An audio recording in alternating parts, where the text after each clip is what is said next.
comunicación, que además era la típica carrera que los papás decían, eso vas a estudiar y de qué vas a vivir, ¿cierto? ¿Verdad? Sí, claro. ¿A ti te dijeron lo mismo? De alguna forma, bueno, yo siempre les decía, quiero ir a estudiar teatro, y me dijeron, no, primero comunicación, y luego haz tu carrera y luego ya te vas a estudiar teatro, ¿no? Y así lo hice.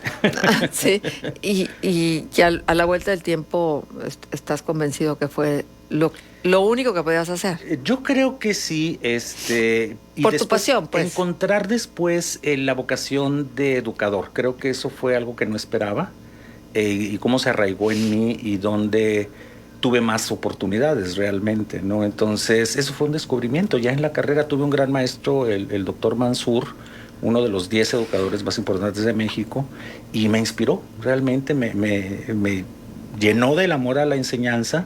Y bueno, pues realmente comencé también mi carrera como maestro, prácticamente terminando la carrera. Ajá. ¿Líneas paralelas? Líneas paralelas, absolutamente. Estaba yo trabajando en publicidad. Bueno, pues tienes 20 y tantos años, ¿no? Entonces haces muchísimas cosas al mismo tiempo, ¿no? Entonces comencé a coordinar ahí un programa en este centro de estudios. Ellos tenían una agencia de publicidad, y a la vez metí al Centro Universitario de Teatro. O sea, todo lo podía hacer. Porque pues, estás joven, tienes la energía y tienes la ambición, ¿no? También de hacerlo. Por supuesto. Y cuando entras a teatro, ya la formación propiamente, es pensando ya no en un paralelismo entre tu actividad de comunicación y tu actividad de teatro, sino irte por el lado del teatro, porque finalmente tú nos estás diciendo, te convences de estudiar comunicación porque tus papás te pidieron que estudiaras algo antes de teatro, como si hubiese mucha diferencia entre una y otra. Bueno, de hecho, donde se encuentran estas vertientes es en la educación. El salón de clases es una especie de escenario. Exacto. Y tú eres un actor frente a tus alumnos. Entonces ahí dije, bueno, creo que aquí puedo combinar estas dos cosas. Pero sí, realmente en el Centro Universitario de Teatro iban a abrir la carrera de dirección. Tardaron un año y es cuando me dicen, bueno, ingresa a la de actor, estás ahí 1 año y medio y luego ya entras a la de dirección, que fue un grupo muy talentoso, éramos 14 personas nada más, trabajábamos muchísimas horas, y estuvimos trabajando ahí prácticamente 3 años con los mejores maestros de dirección realmente en su momento en Ciudad de México, lo cual también te crea una responsabilidad propia de hacer un teatro del mejor nivel. Es porque lo has aprendido, no es porque simplemente te gusta, es porque lo has aprendido, ¿no? Entonces dices, yo tengo que estar al nivel de lo que me han enseñado, básicamente, esa es la exigencia. Por eso así siempre insisto con mis actores, aún en la actualidad, ¿no? Tenemos que tener autoexigencia, es lo importante. Todo se puede hacer más fácil. Todo se puede hacer de manera superficial, todo se puede hacer rápido, pero tenemos que autoexigirnos para ir dando este nivel que la gente después lo va a demandar, porque es como una buena comida. Te gusta como una comida gourmet, como una comida vegana, como algo especial, y al rato ya estás buscando ese tipo de alimento, ¿no? Claro, por supuesto.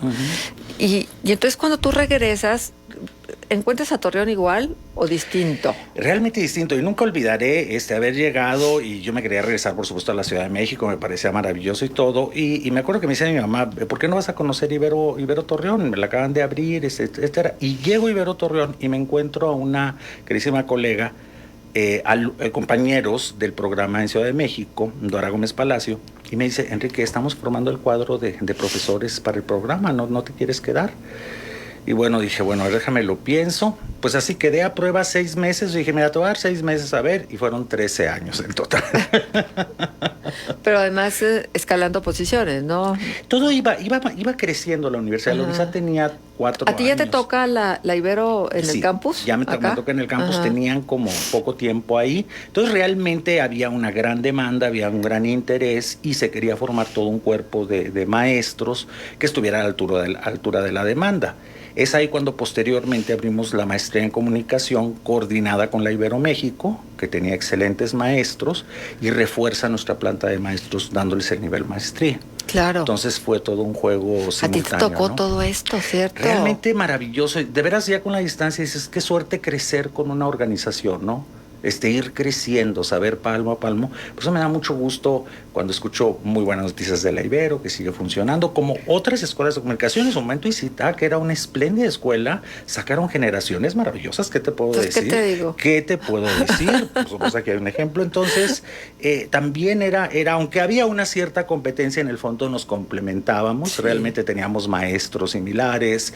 Y entonces dije, qué maravilloso campo, ¿no? Sí, pues, pero en Ibero siempre fue como el humanismo, Ajá. y muchas otras consideraciones que nosotros no tuvimos. A lo mejor nosotros éramos más expertos en cuestiones técnicas y demás. Pero bueno, se complementaba y además sí había como una cierta competencia que te hacía, que te obligaba a ser mejor. Claro, la cierto. Si nos encontrábamos en los congresos, y a ver qué presentábamos. Esta competencia sana que creo que hace crecer, ¿no?, mucho a las personas, ¿no? Claro. ¿Cuál es el principal reto que tú tuviste como maestro? ¿Y cómo encuentras, con tu expertise en comunicación que adquiriste durante 13 años, cómo encuentras las cosas hoy en día? Pues mira, hoy en día creo que hay cambios radicales. Primero es toda esta cuestión tecnológica. No la teníamos nosotros al mismo nivel. Viene este gran evento, generaciones que lo absorben, que etcétera. Entonces el salón de clase comienza a ser un reto, porque realmente estás luchando con Google, estás luchando con todas las redes, la gente tiene información de primera mano. Entonces, realmente, ¿qué hacen las escuelas? Crean ambientes de aprendizaje donde los alumnos simplemente orientan la información que ya tienen. Entonces, realmente se vuelve un trabajo de pregunta constante al alumno. ¿Qué buscas? ¿Qué quieres? ¿Cuáles son tus prioridades? Creo que eso hace la educación en la actualidad. Si está insistiendo todavía en información, ya perdió, porque la información está en tu celular, te metes, ahí lo tienes muchísimas fuentes. Entonces, creo que eso es importante. Y lo que mencionabas, combinar ciertos principios básicos que son universales, que han durado durante mucho tiempo, y un excelente manejo tecnológico. Es decir, lo mejor de dos mundos, lo mejor de Zitácuaro y lo mejor de la Ibero. Ese hace un excelente comunicador, porque va a tener una visión de lo que comunica y va a tener la habilidad de comunicarlo. Entonces yo creo que ese es el reto en la actualidad, que los jóvenes tengan visión, no nada más habilidad. Claro. Y es un poco confuso porque las redes caminan muy rápido.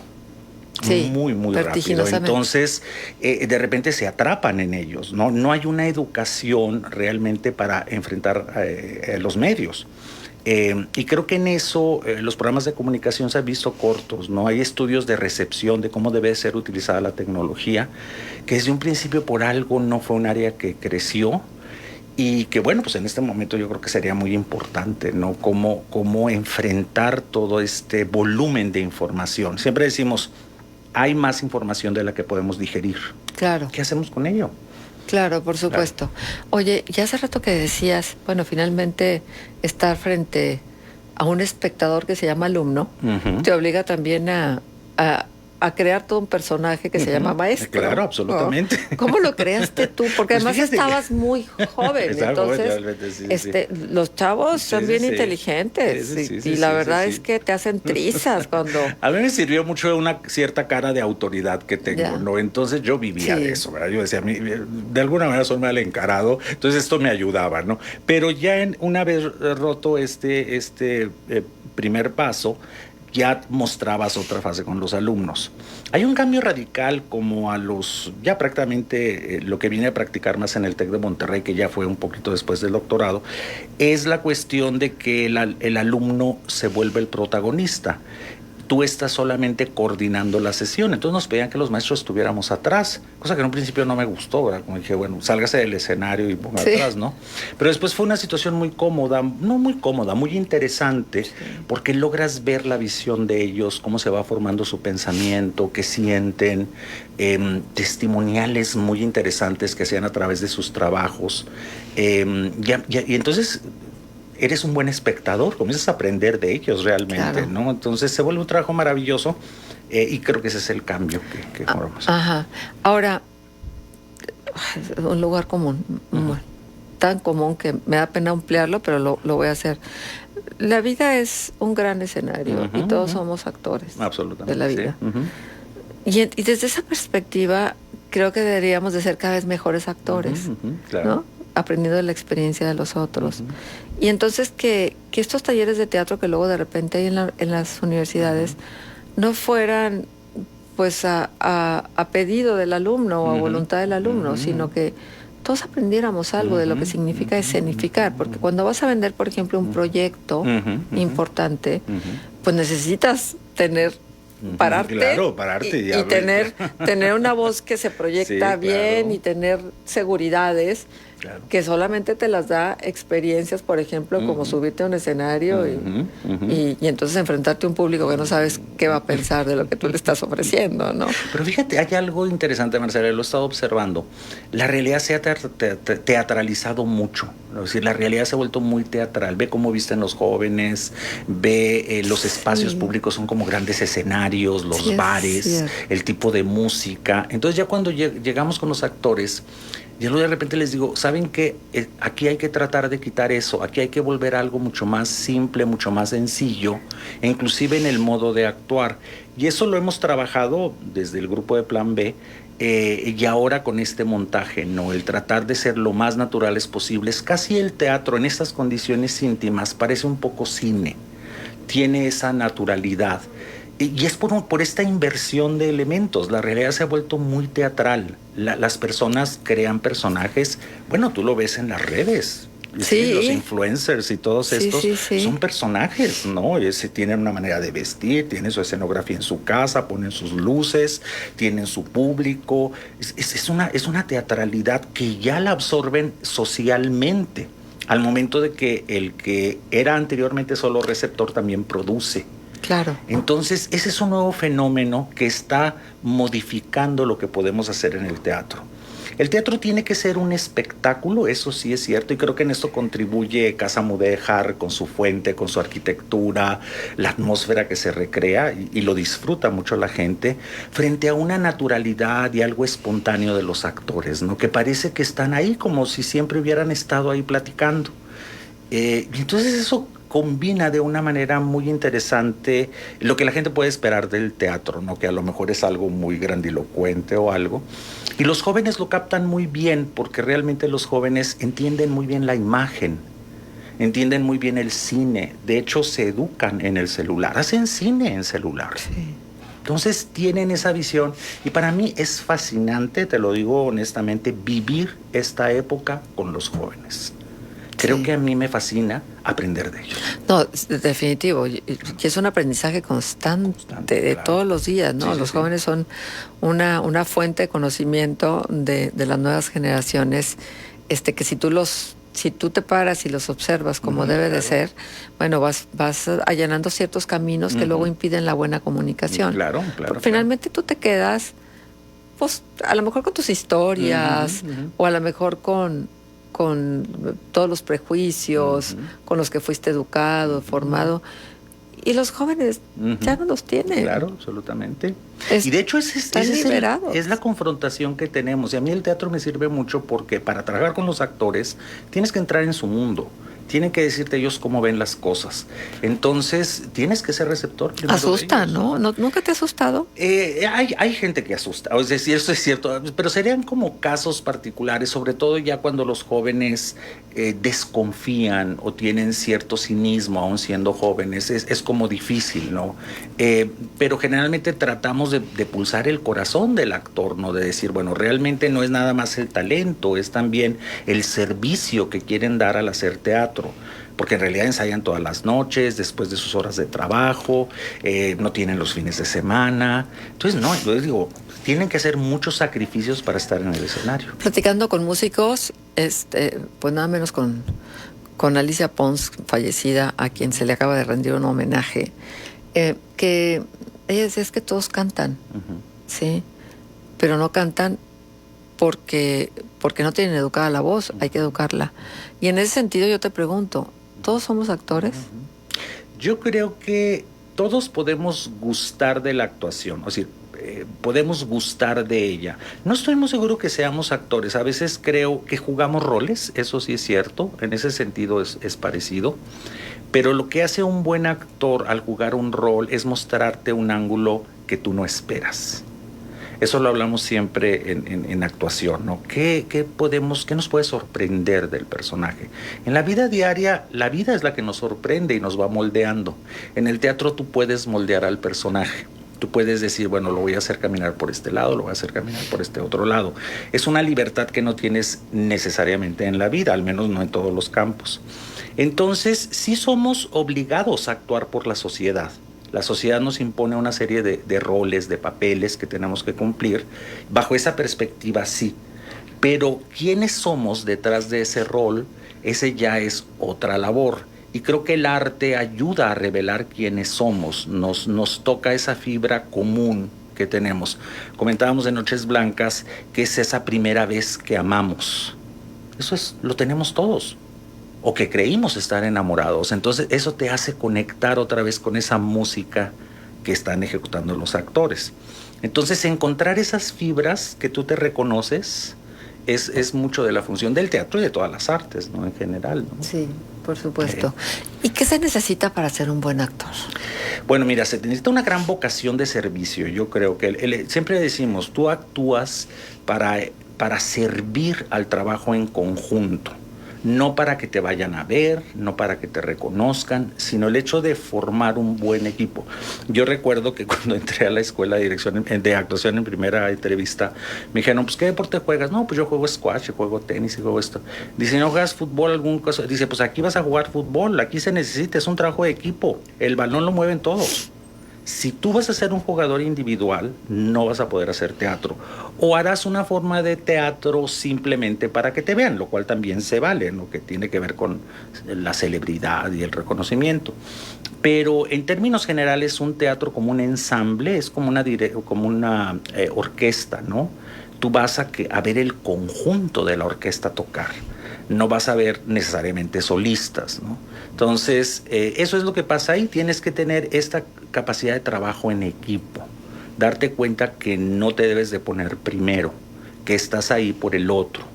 Y entonces esa es una parte muy interesante del teatro, se forma como una especie de hermandad durante el proceso de trabajo, ¿no?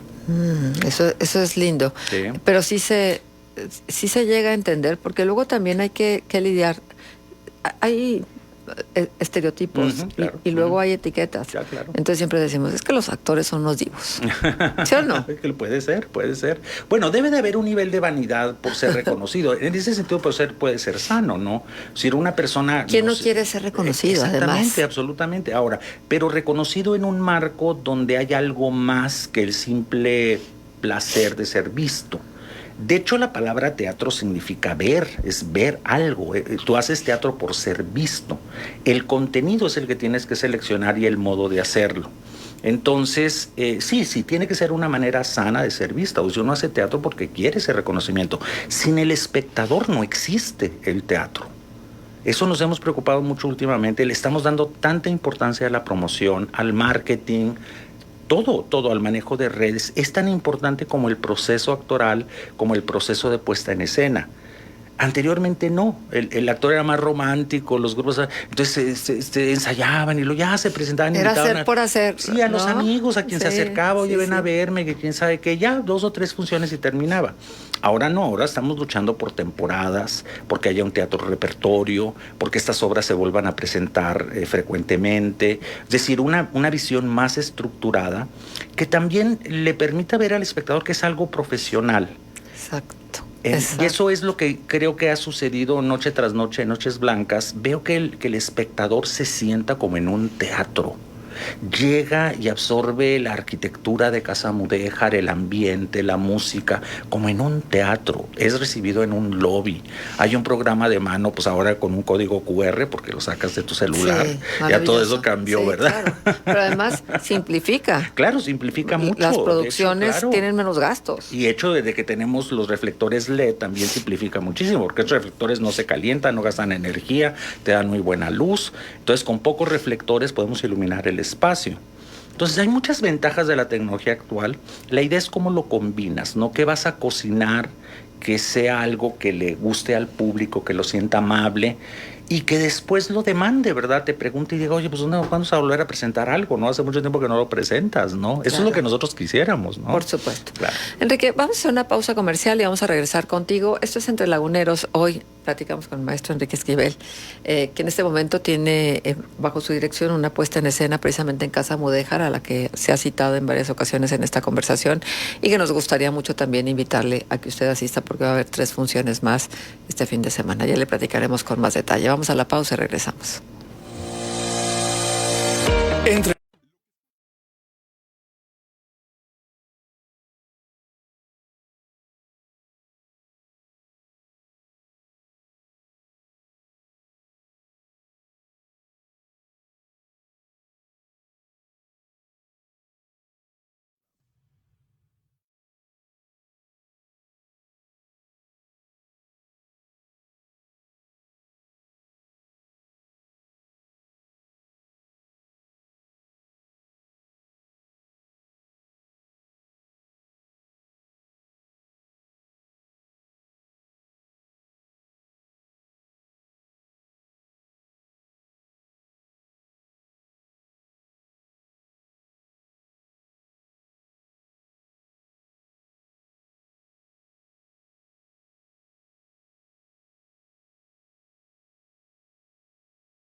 maestro investigador, director teatral, fundador de Plan B, Estudio Teatro y de Lola Mar. Y bueno, Lola Mar es un adoratorio de teatro. Me encanta esto del adoratorio de teatro. Eso también ahorita nos platicas de qué va. Oye, o por qué claro, llamarle así adoratorio. Oye, Enrique, sí, pero finalmente un director, esté donde esté, siempre da cátedra, siempre está enseñando, ¿no? Y el reto de dirigir es muy particular, ¿no? Porque finalmente tienes una jerarquía y no a todo mundo le gustan las jerarquías.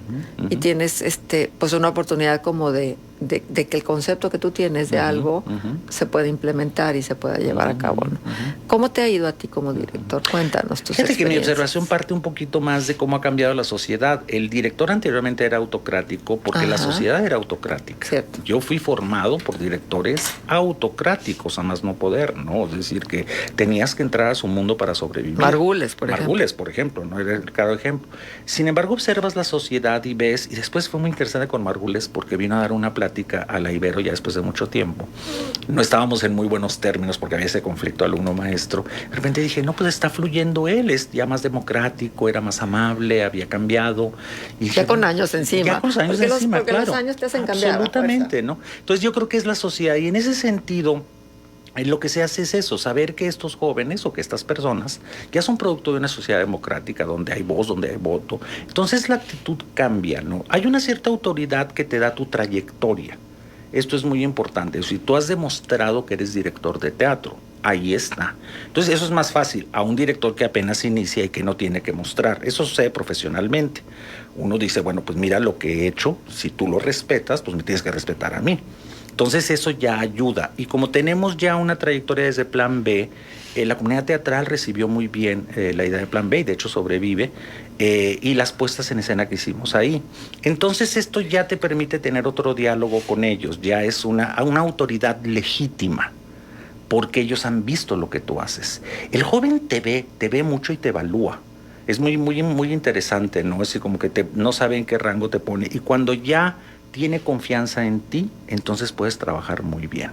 Entonces, eso es lo que se hace, ¿no? El hecho de exigirte lo más que puedas, crear ese antecedente, decirle al actor, esto es lo que yo hago, tú quieres venir a este juego, a esto que hacemos.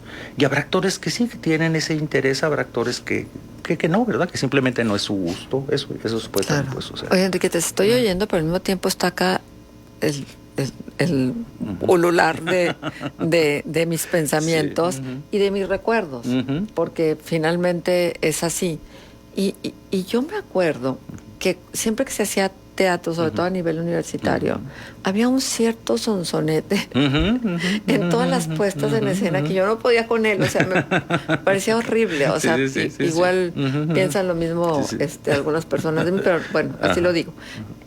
O sea, ¿cómo no darte cuenta de los errores en los que incurres y que son parte como de una mecánica, como de bajar el telón o subir el telón? Es que la voz tiene que ser así. ¿Cómo le haces? Pues mira, lo primero ha sido cambiar los espacios escénicos. Es diferente un espacio como el Alvarado o el Teatro Nazas o el Teatro Martínez, que son espacios en los que yo de manera preferente utilizo micrófono. Sí, yo creo que el micrófono al actor le permite más naturalidad. Exacto. El espectador lo escucha perfectamente. No es del gusto de todos los directores. Hay directores que siguen pensando que debe de ser la voz. ¿Más puristas? Exacto. Pues es un gusto simplemente. No, yo creo que es un gasto de energía para el actor que no le permite la concentración. Exacto, que puede lo distrae. tener. Entonces, hablaba yo con el maestro Schade que las artes escénicas tienen que aprender de la comedia musical. La comedia musical conjuga todas las formas, tiene toda la tecnología encima y es emocionante, es fascinante de ver. Entonces dices, tenemos que lograrlo. Básicamente es eso. Entonces, los espacios pequeños como Plan B o como Casa Mudéjar te permiten una intimidad, por lo cual siempre se le pide al actor que no suene como parlamento. Esa es una de las cosas más importantes. Es una conversación espontánea. Tienes que llegar a eso. Entonces, por eso lo primero que hace el actor es memorizar. Tiene que tenerlo como una segunda piel. Y ya una vez memorizado, ya comienza a venir. Y el proceso de ensayo es ser lo más natural posible. pero con la carga emocional de la escena, lo cual eso es lo que lo hace más interesante. Entonces, pues eso es lo que está haciendo el actor durante los ensayos. Ya en espacios más grandes yo sí acudo a la tecnología, me parece que por eso está. Es más cómodo para el espectador entiende todo, el actor no tiene por qué esforzarse enormemente, y yo soy una gente que me gusta la tecnología, además debo decirlo, me gusta. Pues qué bueno que haya esta posibilidad. Uh-huh. Sí, porque hay cosas que tienen que evolucionar a pesar de, te digo, del purismo que claro, pudiera haber, sí, claro, en función de los conceptos teatrales o de cualquier otra disciplina. Déjame preguntarte algo, Enrique, y ahorita que te decía de mis recuerdos, ahora que leía parte de lo que has venido haciendo en la vida, cuando leía el nombre de Rogelio Luébano, también sí, claro, fue toda como un flashback claro, de todo lo que eso significó. ¿Qué le pasó al teatro en La Laguna? Que venía con una inercia y con un empuje tremendo. El Teatro Mairán era semillero de muchos actores.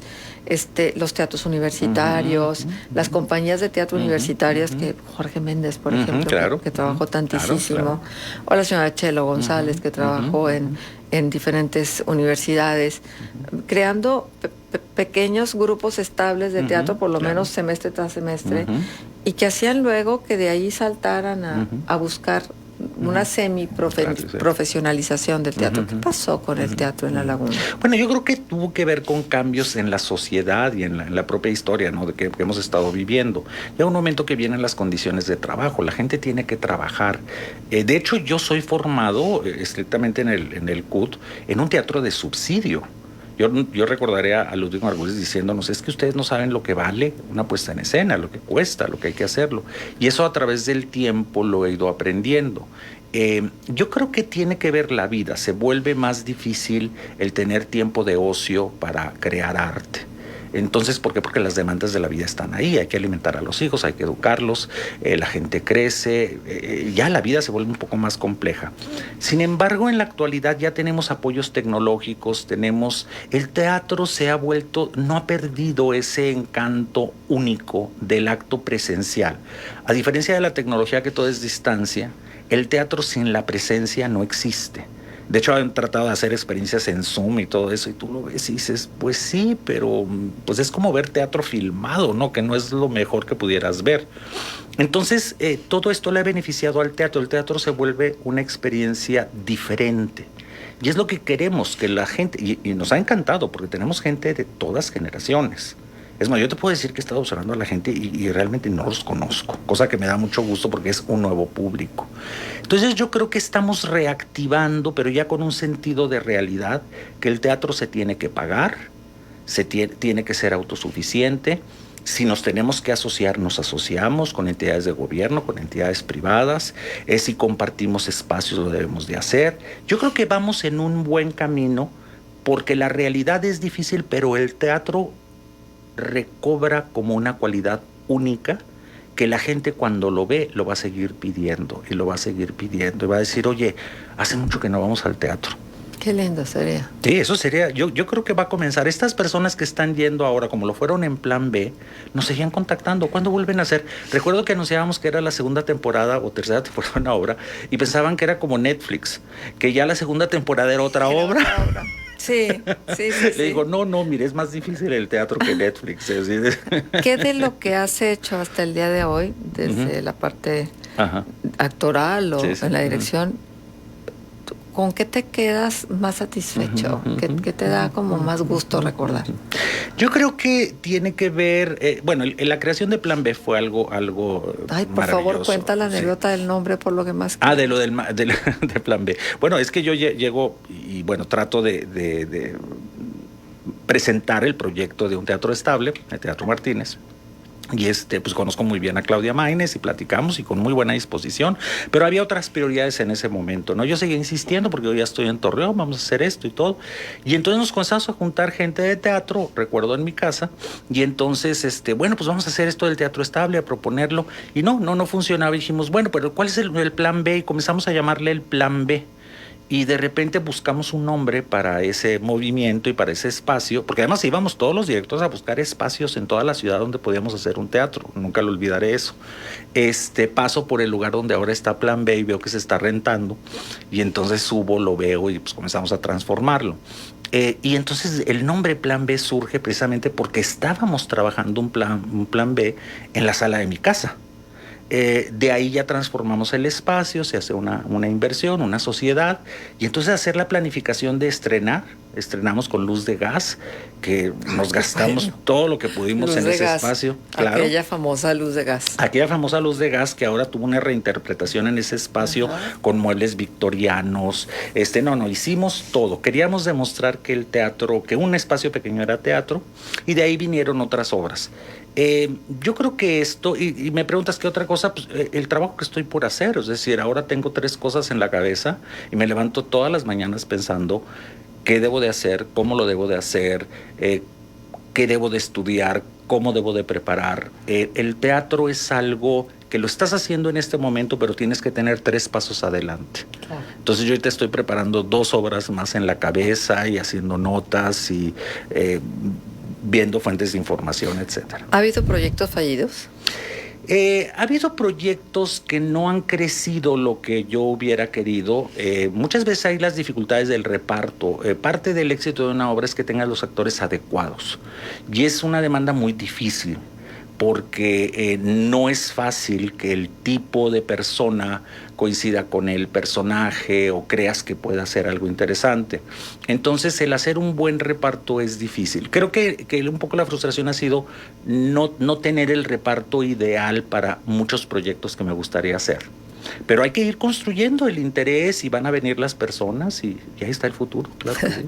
Bueno, déjame hacer la última pausa comercial del espacio y regresamos para seguir con esta conversación. Está con nosotros el maestro Enrique Esquivel. Entre Laguneros.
Sin duda alguna, tu tema fundamental en este momento se llama teatro, ¿no? Yo creo que sí, yo creo que tiene que ver, el tema es teatro y público. Yo agregaría el público. Queremos que las nuevas generaciones, las generaciones que nos conocen, las generaciones intermedias, descubran que hay estos espacios, que los vayan a disfrutar en la noche. Es 1 hora 15 minutos, a un costo realmente muy accesible, lo que sería café y medio en algún lugar. Y vean cómo pueden pasar una velada diferente, platicar otras cosas. De veras, cuando yo menciono este asunto de la pandemia al final de la obra, la gente realmente se conmueve de estar junta.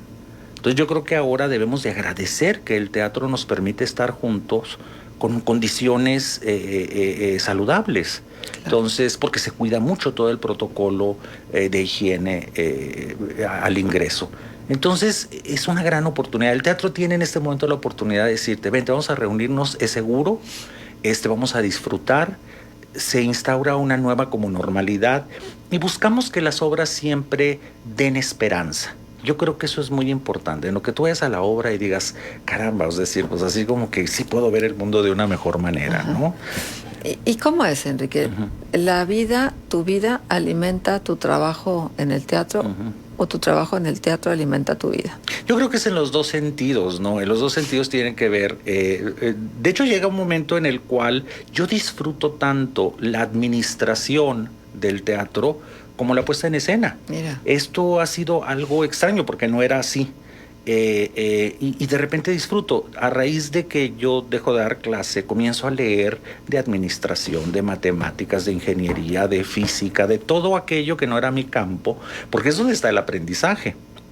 Y descubro que tengo vocación por los números, que me gustan los números, que me gusta que las cosas estén en orden, que disfruto mucho el planear estratégicamente. Entonces, el combinar estos dos factores no son excluyentes. Antes se decía, el artista es un soñador y no tiene quien... No, ahora el artista es una persona que hace soñar, pero es realista. Claro. Sabe que tiene que pagar la renta, sabe que tiene que pagar su automóvil, sabe que tiene una familia, sabe las necesidades que tiene y además hace teatro. Entonces, que no sea algo excluyente, porque yo creo que eso va a garantizar que la experiencia teatral continúe. Uh-huh. Oye, Enrique, ¿y esos mitos del teatro y la vida disipada y el uso de no sé qué tantas cosas y los excesos, etcétera, es también parte de una historia? Yo creo que tuvo que ver en algún momento donde había mayor represión en la sociedad, ¿no? Y entonces estas eran cápsulas como de libertad y libertinaje. En la actualidad creo que no. Tú te encuentras todo tipo de libertinaje y exceso en todos los ámbitos. Claro. Y entonces creo que al revés, ahora lo hablábamos el fin de semana, estábamos realmente agotados de lo intenso que fue la campaña, la lluvia del estreno en la puesta en escena, cómo lo sorteamos, que realmente dices, buscas así casi un espacio zen el fin de semana y dices, qué diferente esta visión a lo que la gente pensaría de un actor o de una actriz. Si realmente das tu energía al escenario y el resto del tiempo realmente tratas de alimentarte bien, tratas de tener buenos hábitos, tratas de mantener tu salud mental. Creo que es una visión casi opuesta a la que uno pudiera pensar del estereotipo del actor libertino o la actriz. Eso ya es una cuestión del pasado. Puede existir, pero existen en todos los ámbitos. Y la verdad, cualquier vicio de ese tipo, al menos en los grupos que yo he trabajado, se excluyen a sí mismos, porque el rigor de ensayo de una obra es realmente casi sagrado. Por eso el adoratorium es casi sagrado. Si tú pierdes un ensayo, si tú pierdes una función, ya no te quieren volver a ver. Ya. Entonces, somos muy estrictos en eso, ¿no? En que si te comprometes, te comprometes. Entonces, tienes que cuidar tu vida y tienes que cuidar tu salud. ¿Qué buscas en un actor? Yo lo que busco es resaltar su talento, se los he dicho siempre. Yo disfruto mucho dirigir, mucho, con una intensidad que no lo haría si actuara. Es una cosa, desde niño lo tengo, no sé por qué. No soy un director que actúa, realmente no. Sí he actuado y lo he disfrutado con otros directores, colegas en los cuales creo. Pero realmente a mí me gusta resaltar el talento de los demás. O sea, a mí me gusta que ese talento se vea, que esa sensibilidad se vea, que la gente crea en ellos. Y además reforzar en ellos que tienen una fuerza. Muchas veces la inseguridad del mismo actor por su mundo emocional le hace sentir que no tiene esa fuerza, que es demasiado débil. Y cuando descubre que su sensibilidad precisamente es lo que le da la fuerza, esto lo va a aplicar en el resto de su vida. Yeah, entonces, sí. Va por ahí la cosa. ¿Qué te gusta más, dirigir o actuar? 1000 veces dirigir. ¿Sí? O sea, actuar, de hecho hay un proyecto donde hay alguna forma de actuación de mi parte, que te digo que estoy en el pánico. No lo disfruto mucho realmente. Lo disfruto si otro director en el cual creo me invita. Recuerdo Ciudad de México, Jenny Ostrowski, por ejemplo, me invitó, hicimos 2 o 3 montajes y lo disfruté enormemente. Pero yo creía mucho en ella, es decir, teníamos una visión. Pero no, yo disfruto mucho dirigir, me fascina ir a los ensayos, me gusta estar con los actores, me gusta que se cree ese clima de trabajo, de interdependencia, y se vuelve como una familia, ¿no? Como este adoratorium. El adoratorium tiene que ver con la idea de estar en una misma frecuencia, ¿no? De tener un mismo respeto por lo que hacemos. Yo creo que finalmente una gente de teatro, otra gente de teatro, es que tanto respetas tú lo que haces. Como en cualquier profesión tú tienes valoración de tus colegas por el respeto también que dan a la profesión. Entonces, eso fomento mucho en los grupos, ¿no? Claro, por supuesto. Claro. El modelo de negocio del teatro es el mismo, ¿no? Claro. Finalmente. Digo, a veces consigues patrocinios, a veces consigues apoyos que creen en lo que tú estás haciendo, pero finalmente es la taquilla. Sí. Aspiramos a que sea primero algo autosustentable, que el espectador sustente lo que está en el escenario.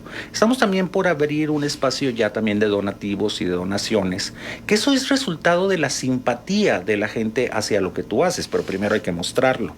Y también hay tecnología en ello, ¿no? De que tú les mandas y hay formas. De hecho, en Plan B recuerdo que hicimos esto de las butacas, ¿no? Que tú adoptabas una butaca. Y gracias a haber adoptado una butaca, pusimos el clima en Plan B, porque ya no teníamos dinero para poner clima. Entonces, y eso nos daba mucho orgullo, porque cada butaca tenía el nombre de un espectador. Qué lindo. Entonces, algo así hay que hacer, algo sustentable, y después sí, comenzar a interesar inversionistas, también al gobierno. Yo creo que es algo muy importante, a patronatos. Hablaba yo con Ramón Chade esta idea de que el futuro de la música en el escenario va muy vinculado al teatro, y que tenemos que dialogar de alguna forma, ¿no? Entonces, pues estamos ahí pendientes de que vean lo que somos, lo que hacemos, porque primero tienes que dar la confianza de decir, somos serios, hacemos temporadas, aquí está el registro de todo lo que hemos hecho, si tú confías en nosotros, no te vamos a defraudar. Porque es un asunto de confianza, al final es qué tienes, qué has demostrado, y entonces puedes seguir. Claro. Sí, esa es la... Qué lindo. Ahora, te veo muy, muy pleno, muy echado para adelante. Ajá. ¿Así proyectas tu vida? Sí, de alguna forma sí. Tengo estas 2 variantes, de tratar de disfrutar el aquí y el ahora y siempre pensar en el futuro. O sea, son dos elementos que trato de que coexistan. Creo que la pandemia nos hizo así también pensar, nos volvió de repente un poco sabios, es decir, nos dimos cuenta de que era lo sustancial. Eso a mí me gusta mucho como un efecto colateral, si es que hay algo que pueda uno decir gustar. El hecho de que la gente dijo, bueno, ¿qué es lo esencial en mi vida? Yo creo que nos lo preguntamos todos. ¿Qué es lo esencial? Y es ahí cuando vuelvo al teatro, al decir, es que si tienes la educación, si sabes hacerlo, no puedes omitirlo.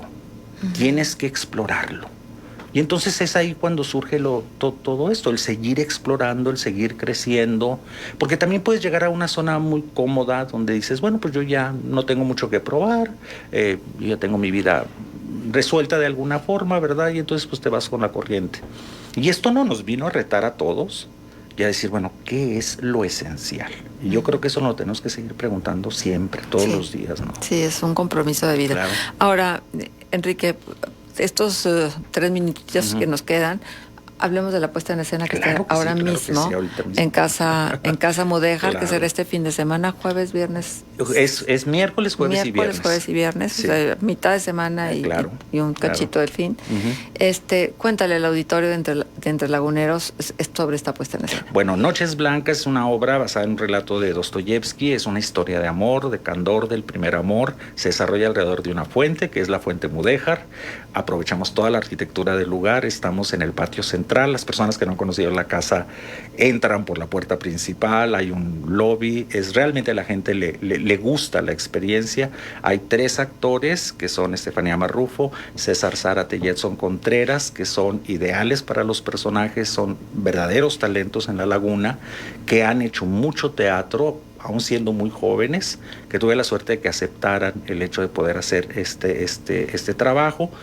Y estamos precisamente miércoles, jueves y viernes. Hay un teléfono donde pueden pedir informes. Todo se hace por WhatsApp. Puede uno reservar, lo puede uno contestar. El teléfono es 871 104. No, esperen, porque necesito ponerme por los favor, lentes. ¿para qué batallas? Para no batallar. Era 871 104 49 168. Repito, 871 104 9168.